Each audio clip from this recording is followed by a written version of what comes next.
Boas tardes a todos, bem-vindos de volta.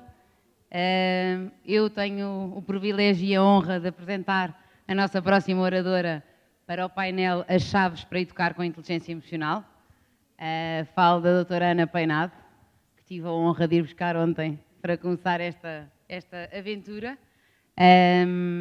Doutorada em Psicologia, mestrada em Sistemas de Gestão, Investigação de Psicologia Aplicada, é formadora há mais de 15 anos em programas de educação com inteligência emocional e a título de carinho, com a ajuda de um amigo, tenho a dizer-lhe que de facto ontem começou a chover, ¿te recuerdas? E sentimos que para nós tu és um arco-íris que vem aqui falar connosco. Muito obrigada pela tua presença y obrigada por este momento. Gracias, muchas gracias. Bueno, yo me voy a levantar, ¿vale? ¿Qué tal? Buenas tardes. ¿Todo bien? Muy bien, voy a ponerme esto aquí. ¿No me vas a toser para la niña? ¿Vale? Sí. Muy bien.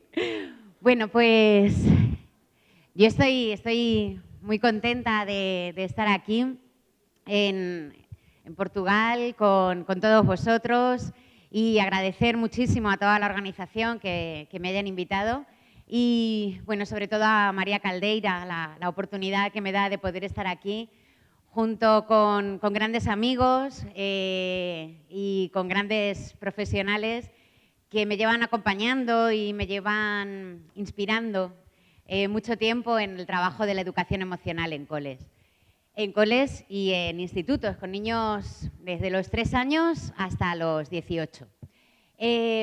Siento no saber portugués para poder hablar, intentaré hablar un poco despacio y vocalizando, espero poder comunicarlo bien, todo lo que tengo que decir.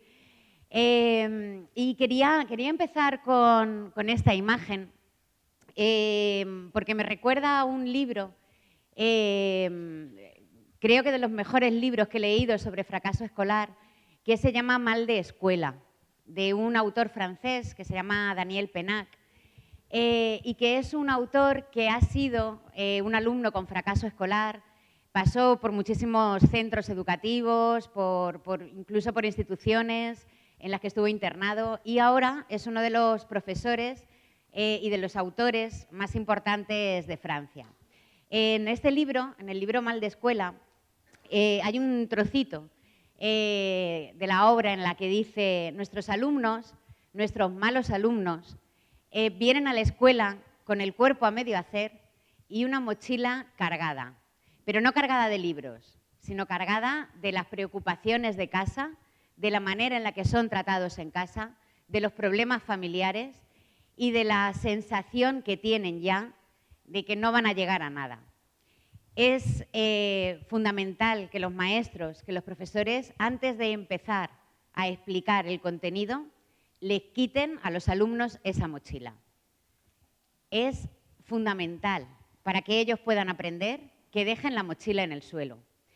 Y esa mochila, cuando los alumnos vuelvan a casa, se la volverán a poner. Y muy probablemente mañana la mochila llegue aún más cargada de cosas, es cierto. Pero el papel del maestro, el papel del profesor, es quitar la mochila una y otra vez, un día tras otro, hasta conseguir que nuestro trabajo pueda calar, que nuestro trabajo suponga para el alumno, para este alumno fracasado, la sensación de que por lo menos durante unas horas al día no es necesario que se ponga la mochila. Y para mí eso es la educación emocional. No podemos cambiar las circunstancias de la casa, no podemos hacer que los padres tengan unas pautas educativas adecuadas. Sí es verdad que podemos hablar con ellos, podemos intervenir, pero muchas veces los padres tienen sus propias armaduras, sus propias defensas. Hay muchos padres, sobre todo de los niños más conflictivos, que no quieren cambiar su manera de educar porque es lo que conocen, es lo que ellos han vivido también en su infancia. Y es muy importante que a pesar de ese esfuerzo continuo de tratar de quitar la mochila una y otra vez, a pesar de que podamos pensar que nuestro trabajo no tiene un efecto inmediato, es importantísimo que tengamos muy claro que lo que hacemos los maestros, los educadores, es plantar semillas. Plantar semillas en el corazón de nuestros alumnos que tarde o temprano podrán brotar. Ojalá todos estuviéramos juntos y unidos en esta tarea, ojalá los padres pudieran ayudar, ojalá las instituciones públicas pudieran ayudar más de lo que lo hacen, ojalá realmente hubiera un trabajo en equipo, pero aunque esto no exista, aunque este trabajo en equipo entre todas las instituciones no exista, tenemos que empezar. No podemos esperar a que todo esté coordinado y que todos trabajemos al unísono. Hay que empezar día a día quitando esa pequeña mochila y dándole valor a nuestro trabajo como educadores. En esta diapositiva que tenéis ahí, por lo menos en España circula mucho por las redes sociales y viene a decir que eso, que en casa se aprenden pues, normas, ¿no? Se aprende a saludar, a dar las gracias, por lo tanto se aprenden habilidades sociales, se aprende también pues, autocontrol y que la escuela tiene la tarea de enseñar contenido, de enseñar conocimiento. En la escuela se aprende matemáticas, lengua, ciencias. ¿Estáis de acuerdo con esta visión de la escuela? Menos mal.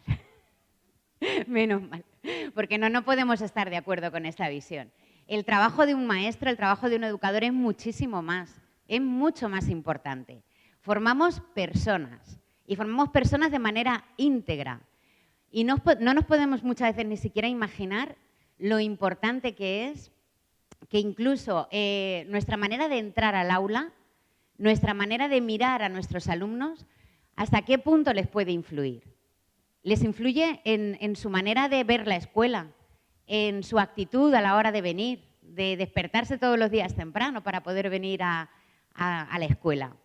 Si nosotros, como educadores, pensamos que nuestra única responsabilidad es enseñar contenido, nos quedan 3 días para que seamos totalmente prescindibles, para que haya un tutorial de YouTube que sustituya la figura del maestro. Porque todo lo que nosotros podemos enseñar de contenido ya está en Internet, ya existe. ¿Qué diferencia aportamos los educadores? Pues aportamos la diferencia de la emoción, el tocar al alumno su corazón, el enseñarles que una sonrisa, que una mirada, que un trato amable pueden cambiar el día de una persona. Y que si esas cualidades las vamos cultivando día tras día, al final nuestra vida será muchísimo mejor. Y también será mucho mejor la vida de las personas que nos rodean. El trabajo de un educador es siempre un trabajo integral. No nos podemos quedar solo en enseñar contenido. Nuestro trabajo en la sociedad es muchísimo más importante. Y tenemos un papel fundamental en cómo será la sociedad dentro de unos años. Por lo tanto, tener muy en cuenta cómo plantamos esa semilla, porque es muy posible que ni siquiera nosotros vayamos a ver el resultado. Es posible que nunca sepamos qué repercusión ha tenido el trabajo que hemos hecho con nuestros alumnos, pero os puedo asegurar que ese trabajo sale a la luz, aunque no lo veamos. Os voy a contar una anécdota que me pasó un poco referido a esto, precisamente en estas jornadas de innovación educativa que os comentaban mis compañeros de Cejín, de Murcia, esta mañana. Hace, no sé, pues 4 o 5 años, en ese instituto, en el Instituto Alquipir, estaba dando un taller sobre autoestima para alumnos de más o menos 16 años. Uno de los alumnos que había en ese taller era un alumno, bueno, disruptivo. Un alumno que estaba todo el rato llamando la atención, todo el rato hablando, molestando a los demás. Era una persona de lo que podríamos considerar difícil para poder darle clase. Cuando terminó el taller, me acuerdo que una profesora, creo que además fue Juana Mari mismamente, me dijo, oye, perdona a este alumno que se ha portado tan mal, Y yo le dije, simplemente voy a hablar con él, voy a hablar con él y no tengo nada que perdonarle, ¿no? Simplemente quiero hablar con él. Y nos quedamos solos, el alumno y yo, y lo único que le pregunté, le miré a los ojos y le pregunté, ¿qué ha pasado con tu madre? ¿Cómo te llevas con ella? Y el alumno se quedó totalmente parado. Dijo, él pensaba que yo le iba a echar la bronca. Pensaba que le iba a decir por qué te has portado tan mal y por qué has estado así. No se esperaba esa pregunta. Y se quedó parado y empezó a contarme el problema que tenía con su madre. El alumno, su padre había fallecido hacía poco tiempo, su madre lo estaba pasando muy mal, él también, pero esa situación familiar, él tenía la sensación de que en casa no la podía hablar, porque la madre estaba muy triste, estaba muy mal y cada vez que él trataba de acercarse a ella, la madre lo trataba mal. Y él no podía en casa, no tenía la oportunidad en casa de desahogar toda esa rabia, esa frustración, esa pena que tenía. Y lo hacía cuando llegaba al instituto, porque era el sitio donde podía canalizar todo eso que él llevaba dentro. Me acuerdo que después de esa conversación, yo ya no vi más a este alumno. Un tiempo después me enteré que el alumno había dejado el instituto y, bueno, la verdad es que la frustración entonces la tenía yo, de pensar que no lo había podido ayudar. Pero en las últimas jornadas de innovación educativa vino una persona y me dijo, oye, hay un chico que quiere hablar contigo, que dice que es muy, muy urgente. Y bueno, le dije, bueno, pues dile que pase donde yo estoy y lo veo. Y ese chico que quería hablar conmigo era este chico que había sido el alumno disruptivo. Y venía a decirme solamente que quería hacerse una foto conmigo porque estaba estudiando psicología y quería que en su despacho, cuando él se licenciara y tuviera su despacho de psicólogo, estuviera la foto de él y yo juntos. Porque gracias a aquella conversación, él se replanteó la vida y ahora estaba estudiando psicología para ayudar a los demás. Simplemente con eso, yo ya doy por bien empleado todo mi trabajo. Pero fijaros, yo luego pensé qué hubiera pasado si a lo mejor ese chico no hubiera venido a verme, ¿no? Y a contarme que estaba estudiando psicología, que quería ser psicólogo, que quería poner la foto nuestra en su despacho. Yo no hubiera sabido qué resultado tuvo aquella conversación. Y quizá me hubiera quedado con la idea de que el chico abandonó los estudios y ya está, sin saber que luego los recuperó y que realmente se motivó y consiguió un camino nuevo. Así que nunca os frustréis ni siquiera con los alumnos más difíciles, porque seguro que vuestra semilla dará resultado. Estoy totalmente segura. Pensar en un maestro que tuvierais de pequeños y que fuera para vosotros muy importante. Un maestro de estos que os llegó al corazón. ¿Os acordáis todos de algún maestro así? Veo por ahí alguna sonrisa de que sí, que se acuerdan. ¿Os acordáis qué método pedagógico utilizaba para dar clase? ¿Os acordáis, por ejemplo, de cómo hacía los exámenes? ¿Os acordáis más bien de lo bien que os sentíais en esa clase? De cómo era a nivel personal ese profesor. Seguro que os acordáis y habéis pensado en él que era una persona cariñosa o que era una persona amable, que era una persona con la que se podía hablar.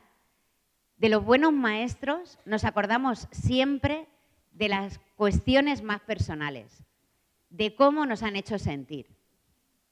Pensar cómo queréis que os recuerden vuestros alumnos. Imaginaros que dentro de 20 años vuelvo aquí a las 20 jornadas de pensamiento emocional y ahí sentados en las butacas están los que ahora son vuestros alumnos. ¿Creéis que si yo les pregunto en ese momento recordar a un maestro que hayáis tenido importante en vuestra vida, se acordarán de vosotros? ¿Lo habéis pensado? Porque una idea puede ser qué puedo hacer a partir de ahora, qué puedo hacer el lunes cuando vuelva a mi centro para que esos alumnos se acuerden de mí con cariño. Y cómo puedo, al final, tocarles sus sentimientos, tocarles el alma. Porque los maestros, los profesores, los educadores, es lo que hacemos, tocar almas. Si pensamos en cuál pueden ser las características que tiene que tener un buen profesor, un profesor que toca el alma, podríamos pensar que puede tener una buena autoestima, una buena motivación, que tiene que tener paciencia, alegría, optimismo, hacer sus clases diferentes, tener una buena relación con los alumnos. Seguro que se nos ocurren más características, pero estas podrían ser las básicas. ¿Qué nota os pondríais en cada una de estas cualidades? ¿Aprobaríais en todas? ¿Sacaríais un sobresaliente en paciencia, por ejemplo? ¿O sacaríais un sobresaliente en autoestima? ¿Suspenderíais alguna?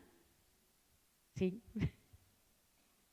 Pues pensar qué podéis hacer para no suspender ninguna de estas cualidades, para poder desarrollarlas todas. Porque hay una frase que a mí me gusta mucho y que hay que tener en cuenta que dice: no te preocupes porque los niños no te escuchen, te observan todo el rato. Es una frase de la Madre Teresa de Calcuta. Y es así. Si yo quiero enseñarles a mis alumnos a ser optimistas, a estar motivados, a ser personas alegres, a ser personas con una capacidad de tolerar las cosas malas de la vida, yo tengo que ser ejemplo. Yo tengo la obligación de ser así. Tengo que ser el adulto en el que quiero que mis alumnos se conviertan. Esa es la clave fundamental. Ser el alumno en el que quiero que mis alumnos se conviertan. Y para eso de verdad que no hace falta ser Superman, ¿eh? No hace falta desarrollar superpoderes. Simplemente hace falta encontrar qué es lo que más nos gusta de nuestro trabajo. ¿Qué es aquello con lo que más disfrutamos? ¿Qué creéis que puede ser aquello que hace que mi trabajo sea realmente especial? Aquello con lo que más disfruto. Cada uno de vosotros tendrá una idea diferente. Puede ser, por ejemplo, el hecho de que un alumno venga y me abrace, o que un alumno cuando acabe el curso me dé las gracias, o simplemente que haya conseguido que una clase difícil se acabe convirtiendo en una clase en la que se está muy bien, en la que hay un cierto bienestar. Esa parte positiva de mi trabajo, aquello que tanto me gusta, es en lo que tengo que pensar cada mañana cuando me levanto. El problema del sistema educativo yo creo que no es tanto que los niños no quieran ir al instituto o que no quieran ir al colegio. El problema muchas veces es que los educadores tampoco queremos ir. ¿Verdad? O llega un domingo por la noche y dice, mañana ya verás qué rollo. Pues si no queréis que vuestros alumnos lo piensen, tratar de no pensarlo vosotros tampoco. Bueno. ¿Qué es lo que creo yo, según mi idea, mi opinión, que son las claves de una buena educación emocional? Yo creo que son estas tres que tenéis ahí.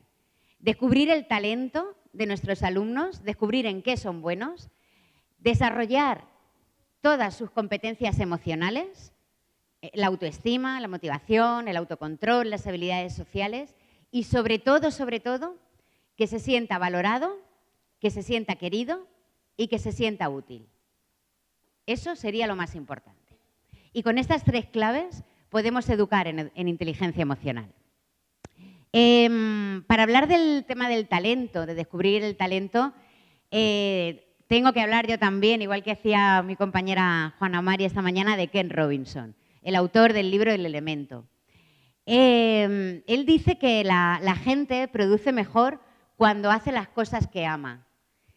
Si yo tengo en mi cerebro una cierta capacidad de desarrollar un tipo de actividad, por ejemplo, una actividad creativa o una actividad relacionada con la música o una actividad relacionada con la pintura, y me dedico a eso, hago este tipo de actividades, mi cerebro estará funcionando muchísimo mejor.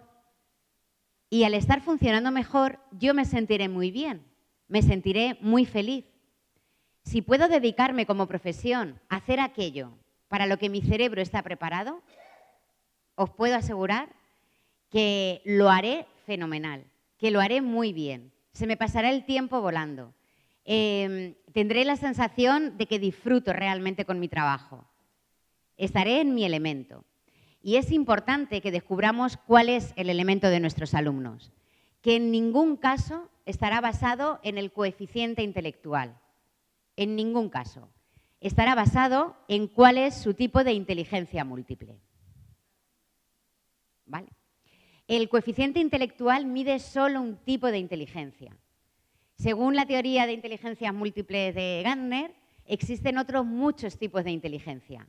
El problema es que el sistema educativo no evalúa esos otros tipos de inteligencia.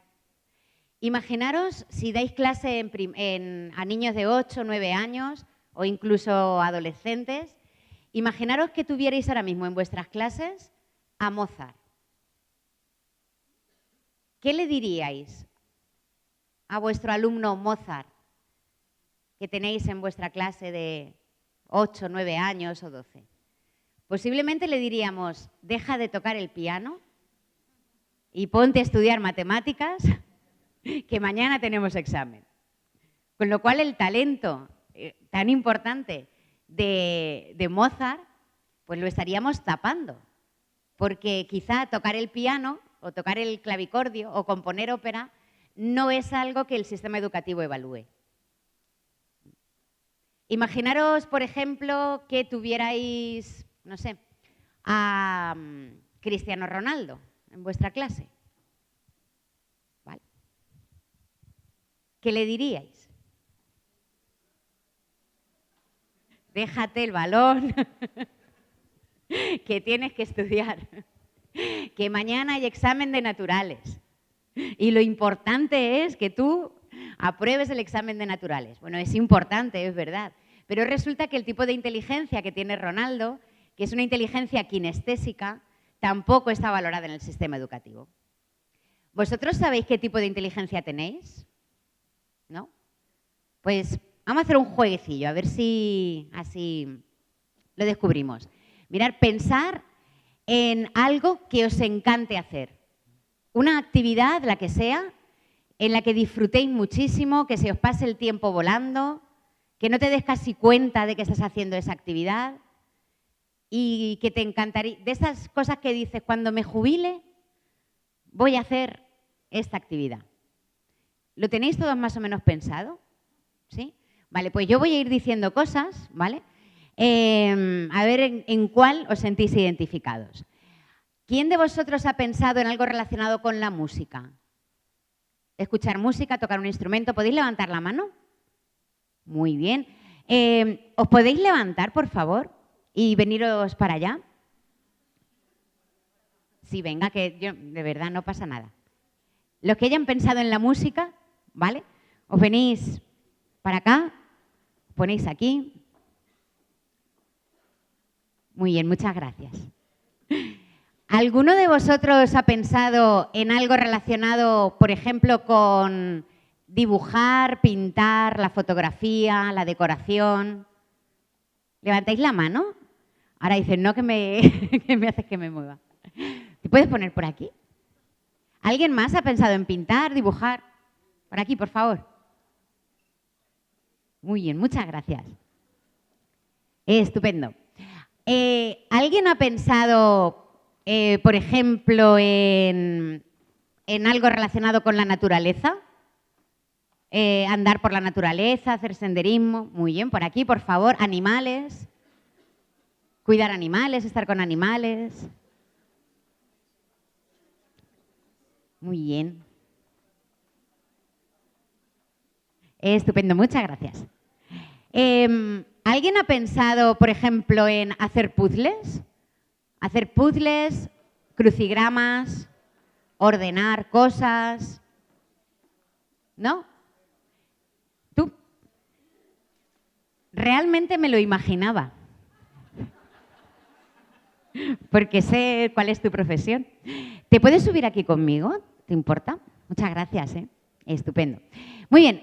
¿Alguien ha pensado, por ejemplo, en estar con los amigos o con la familia?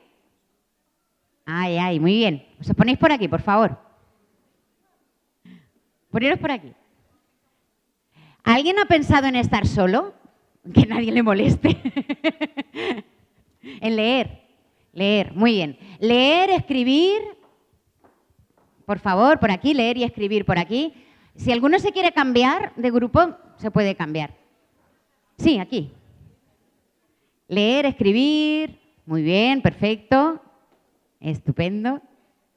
Muchas gracias. Muy bien.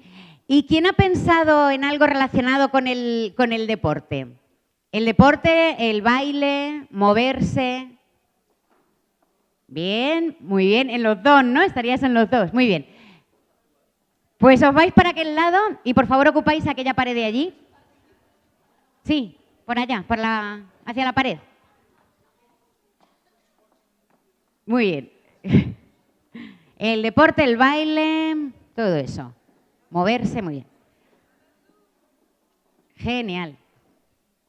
Muy bien. Los que estáis sentados, ¿no habéis pensado en nada? ¿Estáis cansados? ¿Hay algo que...? Bueno, quizá habéis pensado en algo tan raro que no podríamos incluir en ninguno de los grupos. Pero bueno, mirad, ahora mismo estáis puestos en función del tipo de inteligencia múltiple, de las que hablaba Gardner, ¿vale? Vosotros seríais la inteligencia musical, ¿vale? Propia de músicos y demás, evidentemente. Profesiones relacionadas también con algo de matemáticas, fijaros qué curioso, porque la parte de la música y la parte de la matemática están muy juntas en el cerebro. Los alumnos con inteligencia musical son alumnos que estudian mucho mejor con ruido. Entonces son alumnos que suelen estudiar bien escuchando música, oyendo incluso la tele, la radio. Claro, si yo no tengo, como madre, por ejemplo, no tengo este tipo de inteligencia, yo veo a mi hijo con inteligencia musical estudiando con la radio puesta y le digo, nene, apaga la radio que no te vas a concentrar. Pero es que si les apago la radio, su cerebro se apaga. Así que tengo que respetar que su cerebro necesite música para poder funcionar, ¿vale? Vosotros habíamos dicho dibujar, pintar, ¿verdad? Inteligencia visual, muy propia de pintores, de arquitectos, diseñadores, fotógrafos, todo eso. Por supuesto, si tengo un alumno visual, trataré de decirle que se vaya hacia esas profesiones, porque su cerebro luego funcionará muy bien con ese tipo de actividades. Pero a ellos les diré que si tienen que estudiar, estudien con colores, con dibujos, haciéndose un dibujo al lado de cada cosa que tienen que estudiar. Luego los visuales hacen una cosa muy curiosa y es que se acuerdan de la foto que había en el libro, pero no de lo que ponía dentro. Muy propio. Vosotros erais naturaleza, inteligencia naturalista, muy propia de veterinarios, de personas que se dedican a la agricultura, a la ganadería, todo lo que tenga que ver con la naturaleza. Ellos estudian mejor al aire libre. Claro, si los tengo en un centro educativo cerrado de 8 de la mañana a 3 de la tarde, su cerebro solo se va a activar cuando salgan al patio.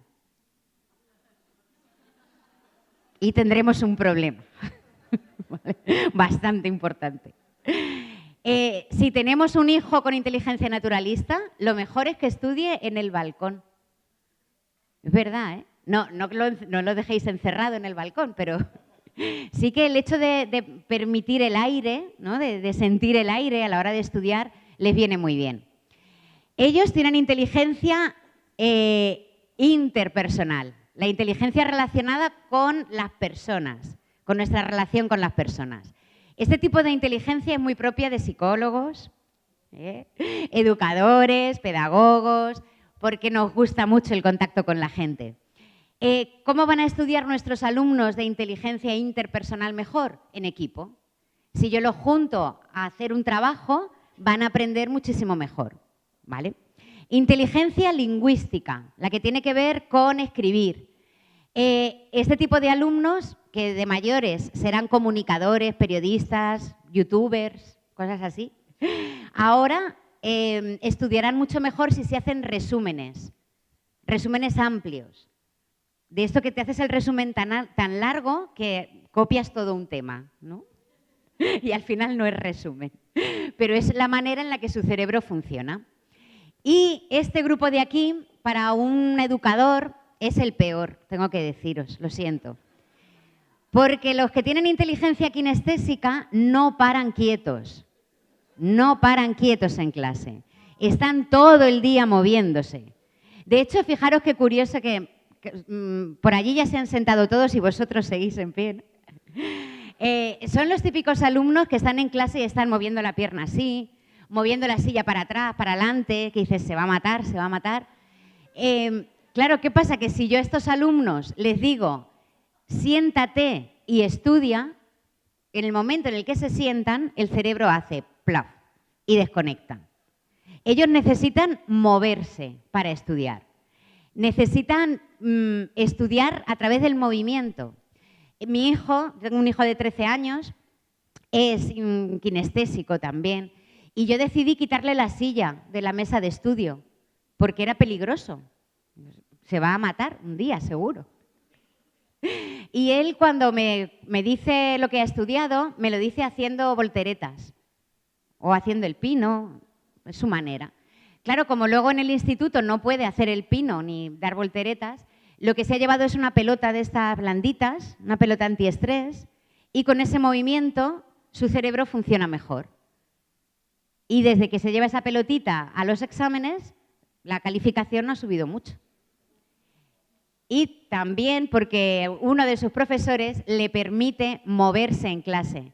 Entonces han puesto papeles grandes en la pared y los alumnos kinestésicos se levantan a apuntar cosas en esos papeles que luego tienen que recordar. Entonces, mientras se levantan, apuntan, se vuelven a sentar, su cerebro funciona mucho mejor. Aquí tenemos la inteligencia matemática. Le decía que lo sabía porque me ha dicho antes que era físico, con lo cual le pega muchísimo su trabajo. Pero fijaros qué curioso.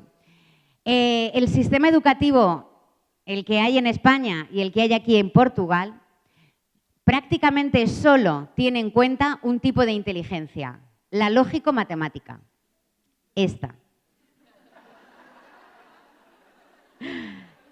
¿Quiere eso decir que todos vosotros sois alumnos fracasados? Con lo cual, para la inclusión, ¿verdad?, necesitamos que todas estas inteligencias sean igual de importantes que esta. Porque tú no eres mejor que ellos, lo siento. Vosotros tampoco sois mejores que él, ¿vale? Más altos, quizá. Pero todas las inteligencias son igual de importantes, todas. Porque si no, no tendríamos música, no tendríamos poesía, no tendríamos a nadie que cuidara de la naturaleza o de los animales. Y todas son importantes. No nos centremos solo en nuestro alumno con inteligencia matemática. Centrémonos en todos. Vale. Bueno, ya os podéis sentar. Muchas gracias. Gracias. Bueno, otra cosa importante sería el desarrollo de las competencias. Mirad, los alumnos kinestésicos van más despacio para tardar más en sentarse, porque están mejor de pie.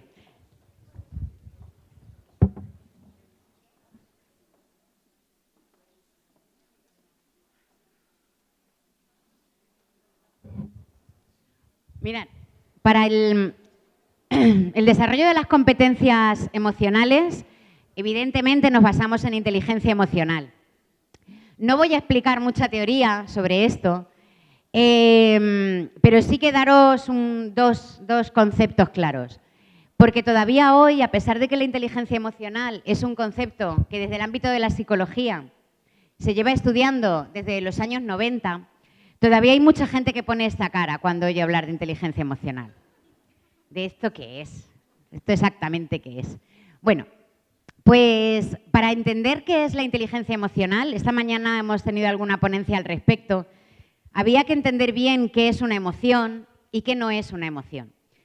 Yo las emociones las suelo definir como una reacción automática, natural, adaptativa a cualquier situación. Una persona con inteligencia emocional lo que hace es reconocer qué emoción tiene y tratar de que si esa emoción no es muy agradable, no convertirla en un sentimiento. El sentimiento sería mantener esa emoción mucho tiempo, ¿vale? Esa sería un poco la diferencia.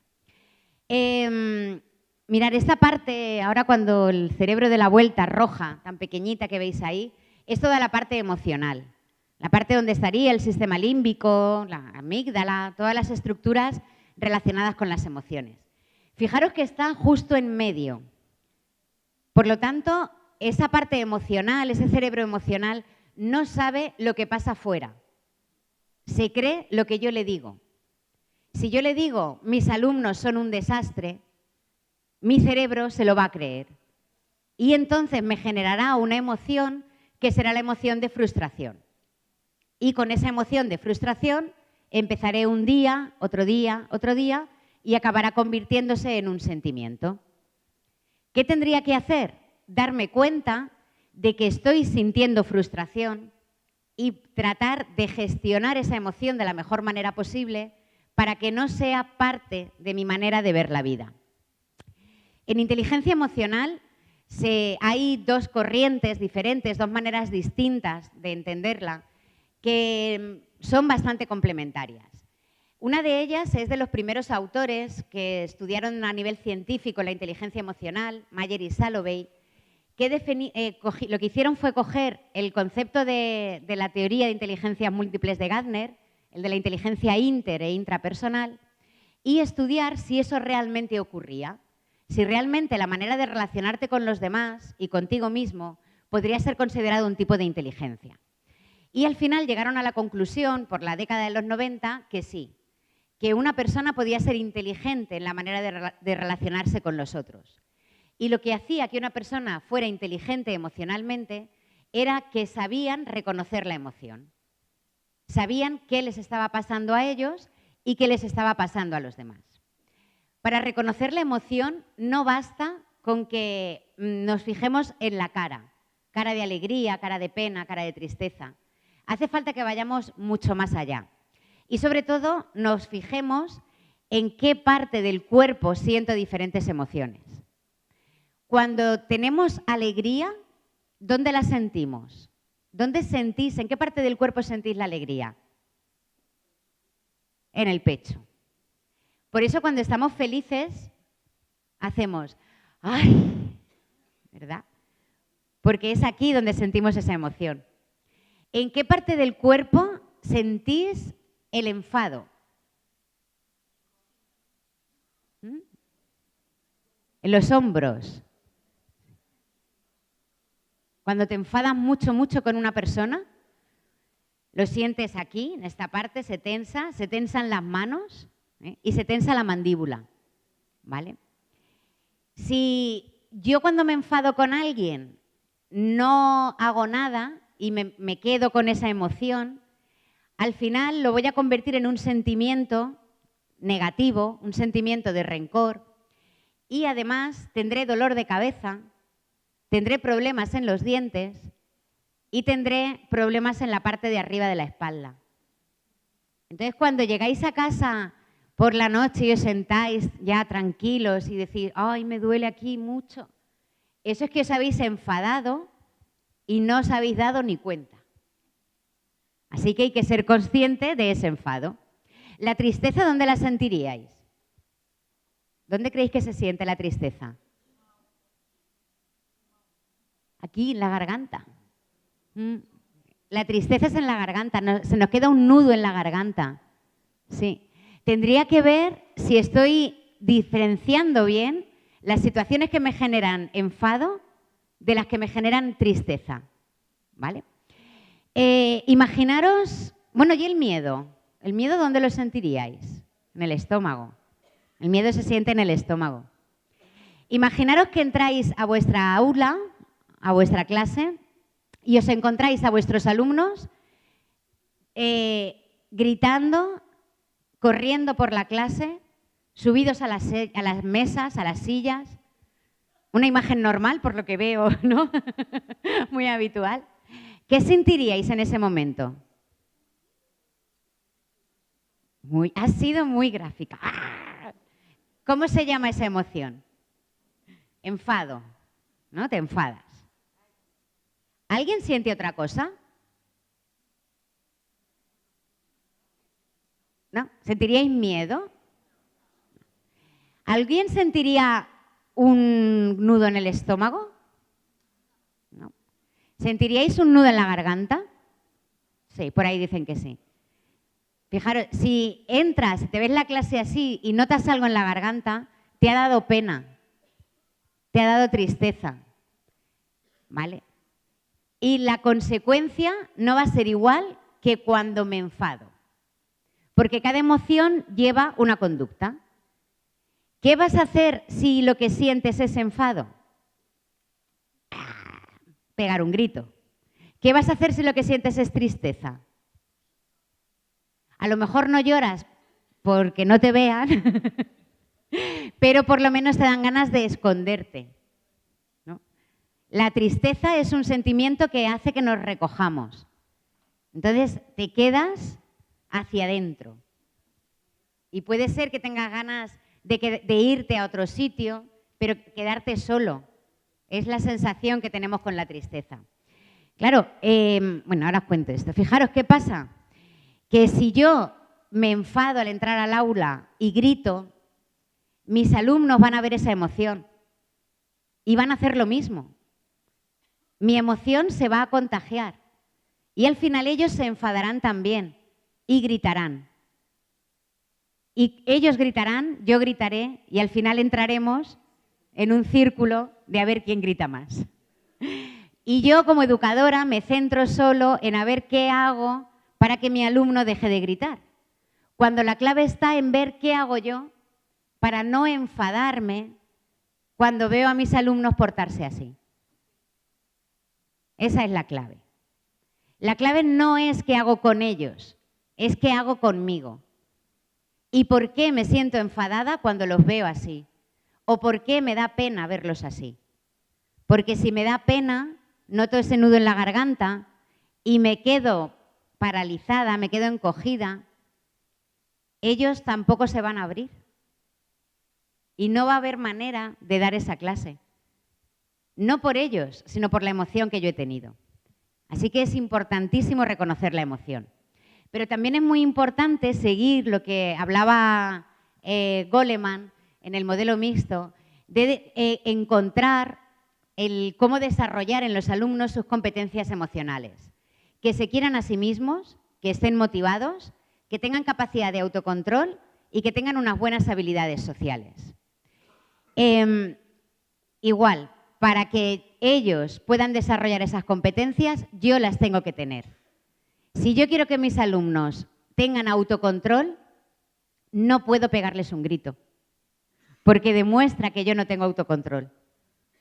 Si ellos no están, si yo no estoy motivada, y nos pasa lo que decíamos antes, de que yo no tenga ganas de ir a clase, muy difícilmente ellos van a desarrollar su capacidad de motivación. Así que tengo que desarrollar yo mis propias competencias. Y por último, también estaría todo lo referente a la psicología positiva.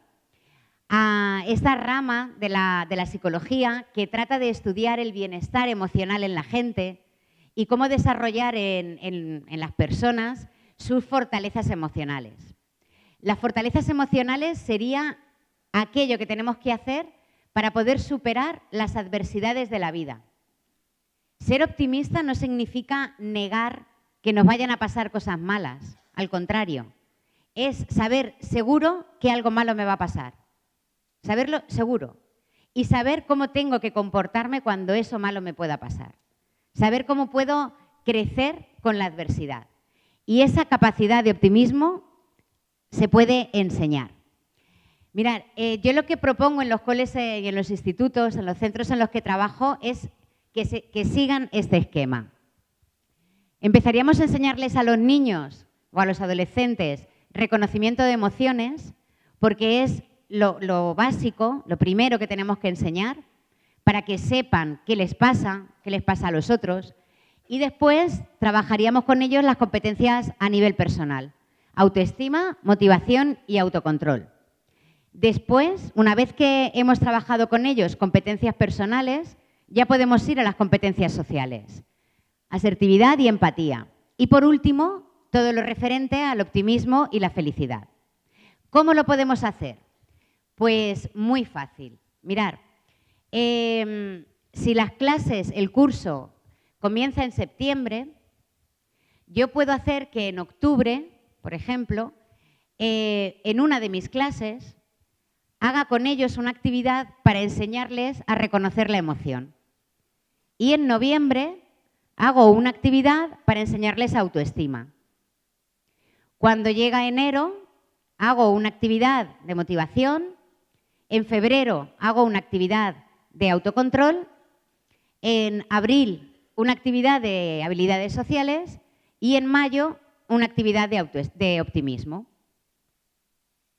Como profesora, he gastado 6 horas en todo un curso para educar a mis alumnos en inteligencia emocional. Solo 6 horas. No gasto más. Y pensaréis, eso es poco. Con 6 horas en un año, quizás no tengan bastante. Bueno, tengo que tener en cuenta que a mis alumnos no solamente le doy clase yo, sino que le dan clase otros compañeros.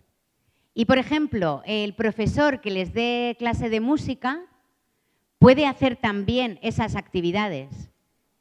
Y en la segunda semana de octubre hacer una actividad de reconocimiento de emociones, la segunda semana de noviembre hacer una actividad de autoestima, la segunda semana de enero hacer la actividad de autocontrol, ¿veis? Y de esa manera cada profesor va trabajando 1 hora, una actividad durante todo el curso.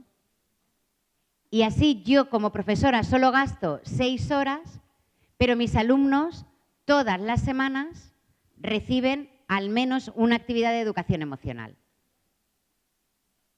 A que así no es tan difícil, ¿verdad? Se puede hacer. Y actividades hay muchísimas, muchísimas. En Internet tenéis un montón. Y sobre todo yo puedo tratar de unir el tema que yo esté dando en mi asignatura con la competencia emocional que necesite dar en ese momento, de la asignatura que dé. En música puedo hacer reconocimiento de emociones, puedo poner diferentes melodías y que me digan los chavales qué emoción sienten cuando la escuchan.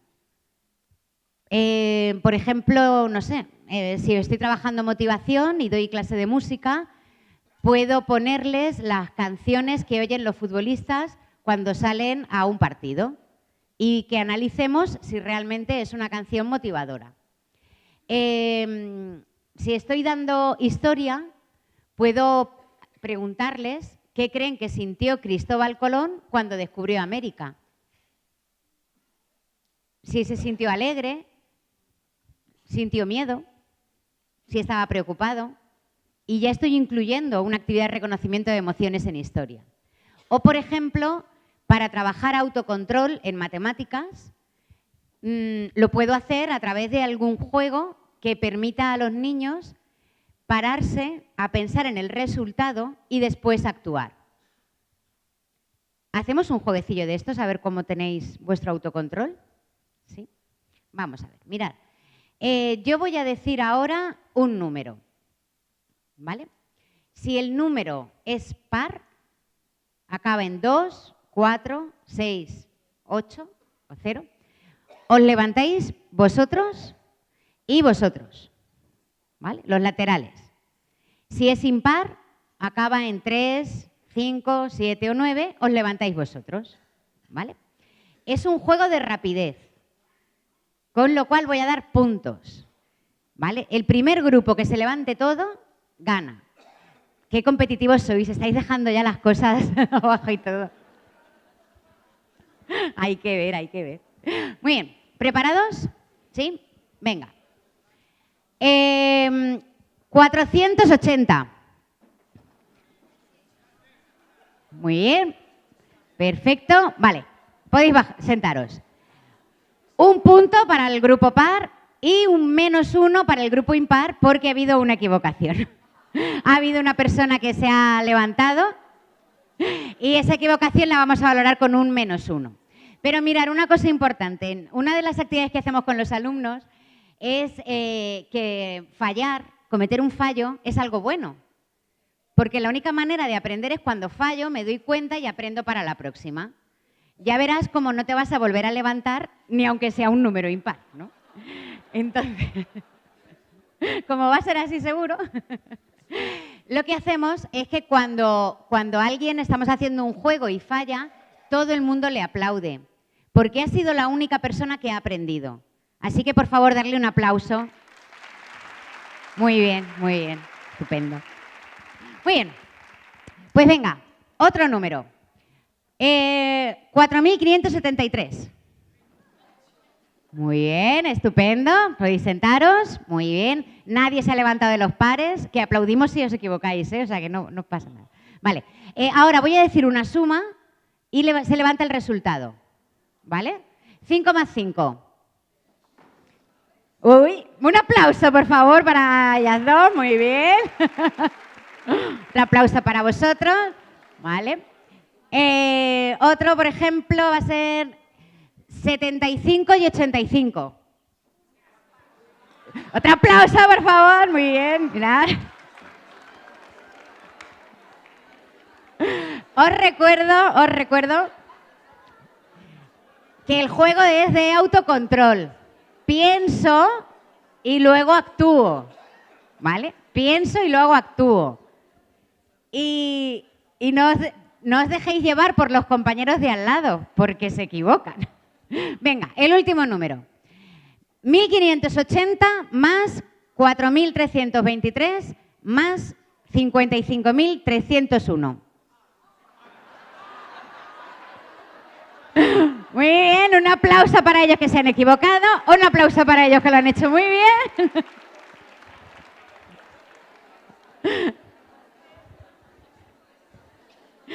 No habéis hecho la suma seguro. Pero habéis cogido el último número, ¿verdad? Habéis sumado solo el último. Muy bien.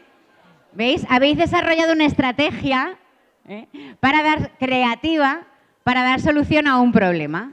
Así que no solamente trabajamos autocontrol, sino que hemos trabajado creatividad. Eso está muy bien. Mirad, bueno, estos son los programas de educación emocional que hemos publicado mi compañero Raúl Gallego y yo, que son actividades para hacer desde los 3 años hasta los 12 y el otro libro, el Alquipir, desde los 12 a los 18 años.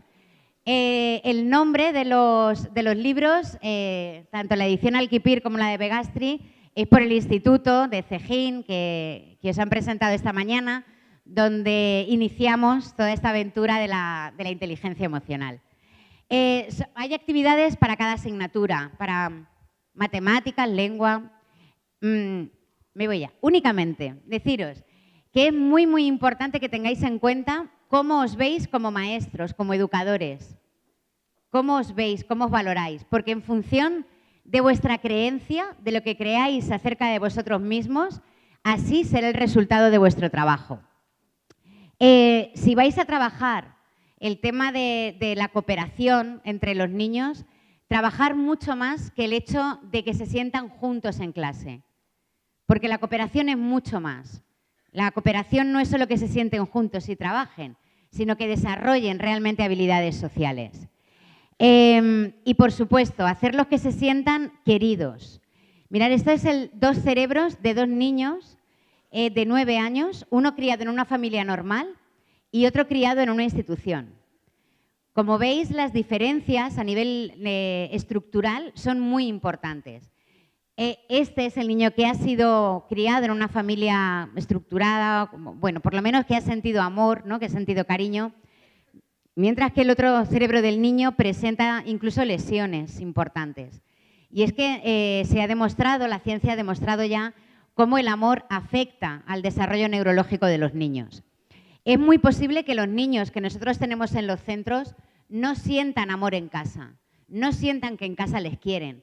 Así que vamos a quererlos nosotros. Vamos a hacer lo posible para que por lo menos de 9 a 2 o de 8 a 3 ellos sientan que alguien les quiere, que son importantes, que son útiles. Y lo que os comentaba antes, no os centréis solo en cambiar la conducta de ellos, cambiar vuestra manera de verlos, incluso de ver a aquel alumno que sabéis que es un alumno con problemas, que es un alumno conflictivo, que es un alumno muy complicado. ¿Habéis visto Avatar, la película de Avatar? Ellos se saludan con un te veo, que significa veo tu alma, veo cómo realmente eres. Pensar en el alumno más complicado que tengáis, en un alumno muy, muy difícil. ¿Le ponéis cara? ¿Sabéis de qué color tiene los ojos? Es muy importante que sepáis el color de los ojos de vuestros alumnos, porque para conectar con ellos, para conectar con su alma, tenemos que mirarlos a los ojos. Y es ahí cuando yo podré saber exactamente qué hay detrás. Detrás posiblemente de esa coraza que el alumno se ha puesto para venir al colegio, porque detrás hay un alma y tengo que verla. Y puedo enseñarles a ser optimistas, a que crean en ellos a pesar de sus circunstancias, a que sepan que la fortaleza está realmente en superar esa situación difícil que están viviendo y en que ellos son capaces de superar esas adversidades y que nosotros creemos en ellos. Si nosotros no creemos en ellos, ellos tampoco van a creer en sí mismos. Y es verdad que la situación será difícil, pero no es imposible. No es imposible. Y me despido ya con este trocito de una canción que no sé si conocéis, pero que habla de que todos somos gotas, gotas diferentes, pero gotas, que juntos formamos el mar y que somos una marea de gente remando al mismo compás. Esta es la sensación que tengo ahora en Murcia con la educación emocional. Cada vez son más centros los que se están uniendo, cada vez hay más preocupación por parte de los educadores de llevar todo esto al aula, sobre todo porque hemos visto los resultados. Y no creáis que son solo resultados objetivos, de número de reducción, de no sé qué, no, aumento, no. Son resultados subjetivos.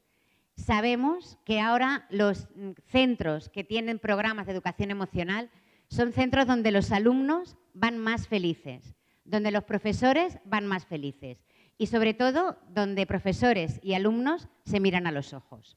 Muchísimas gracias por todo.